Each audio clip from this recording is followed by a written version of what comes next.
Mabilis na umaksyon ang dalawang sundalo nang madaanan ng isang batang babae na nasa puntong nalulunod na sa Madlum River ng San Miguel, Bulacan nitong linggo. Hindi po marunong maglangoy. Yung pong pinapaliguan nila hanggang dito lang. Eh nakarating daw po dun sa malalim. Nasa tamang lugar man, oras ang hinabol ng dalawa lalo't masama na ang lagay ng bata. No signs of breathing, wala na po siyang pulse, tapos unconscious po siya kasi Unconscious na siya. nakita ko po na itim na po talaga yung kanyang Labi. labi po. Oo. Tapos namuti na po yung mata, kaya di na po ako nagdalawang isip na isagawa po yung CPR kasi para ma-recover lang po siya. Pero hindi sumuko si Private First Class JP Navales at Corporal Gestoni Dalman.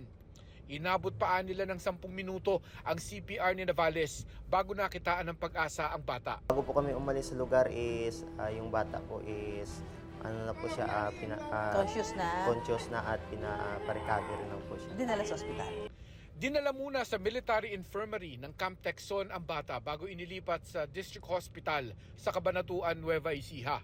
Ang sabi po, maayos na raw. Inano pa nga, in-x-ray pa raw. Namutla raw yung baga. Kaya lang, hindi pa maalis yung tubo niya sa tiyan. At saka sa bibig. Meron pa raw sa ilong eh. Bakit daw? Para raw maalis yung maalis daw yung tubig. Kung hindi na isalba ng CPR ang bata, dagdag siya sa sinasabing 9 na Pilipino ang nalulunod kada araw. Ayon sa GMA News Research, noong 2020 to 2024, umabot sa halos 15,000 ang namatay sa lunod sa bansa. Ang madalas na dahilan, kawalan ng adult supervision o bantay na nakatatanda. Huwag pabayaan maligo sir ng mag-isa sir. Dapat Oo nga, mag-out dapat may talaga, sir. kasama. Samahan talaga sir. Sinasabi ko nga sa kanila, pagkakayo ka ako inayang maliligo, huwag kayong sasama at hindi namin alam. Kung may nalunod, mahalagang may marunong ng CPR.